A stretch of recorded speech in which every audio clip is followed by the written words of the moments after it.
So I was thinking of what piece of wisdom can I leave with you for today. And it's the lesson that I've learned over the last few weeks, and that is to be very kind and gentle to self.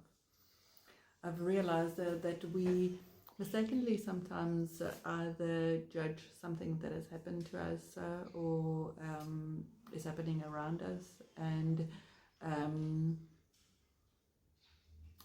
it was about 2 years ago that it dawned on me that I realized that we end up treating ourselves how our parents did. So if your upbringing was good and you were supported, you sort of have this inbred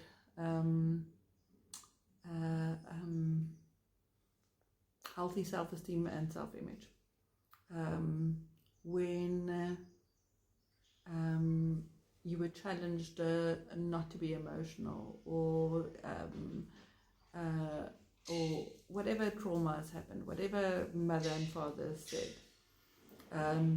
Not that we play the blame game, but it's in the subconscious mind. It is programming that still sits there, and if we don't consciously go and change it, and also change the behaviors, because if we end up treating ourselves like that, nothing has changed and nothing will change.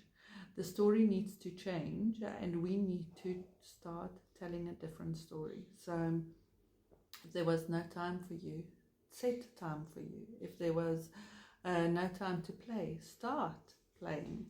If you weren't allowed to feel emotions, start acknowledging your emotions, feeling your emotions. Whatever it is that was lacking, that was not there, love yourself enough to give yourself that, to do that for yourself, to provide that for yourself. Know that it is a necessity, not a luxury. And that wherever you've been saying no to yourself, start saying yes. And wherever you've been denying yourself certain things, start giving yourself that. Look at what it is that your heart longs to hear. Look at what it is that you would love to feel. And focus on that. Focus on what you can create. Focus on what you can do. Focus on what you can change. Or focus on how you choose to feel. And do it in whatever way, shape or form it comes easy to you. That which you allow yourself to do.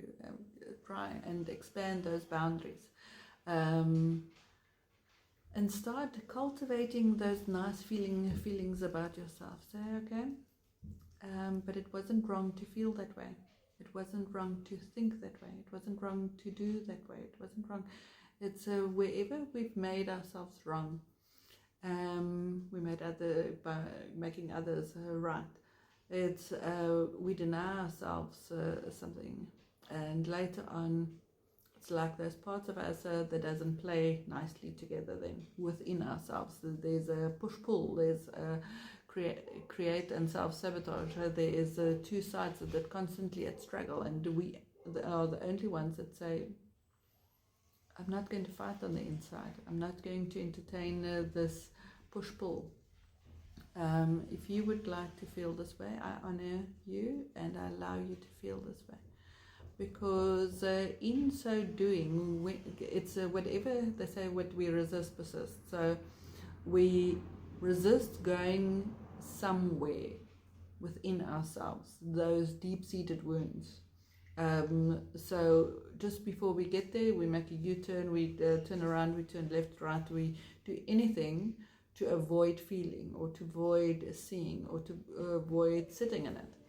So we get distracted or busy and do other things, and not necessarily just allow it to be, just give it the room, just give it breath. Because when we go through what we need to go through, that's when we have a liberation, that's when we have a breakthrough, that's when we get to see things differently, experience things differently.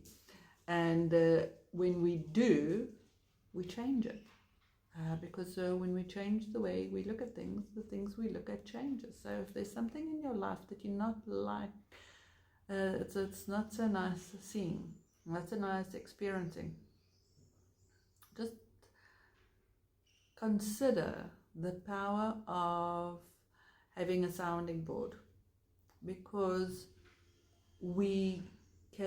it's easy for us to see other people's things. It's easy for us to see other people's limitations, their limiting thinking, believing, doing, and we can see how it plays out in our life. But we are blinded, or we've got those blinkers on, and we don't see our own stuff. We don't see our own life.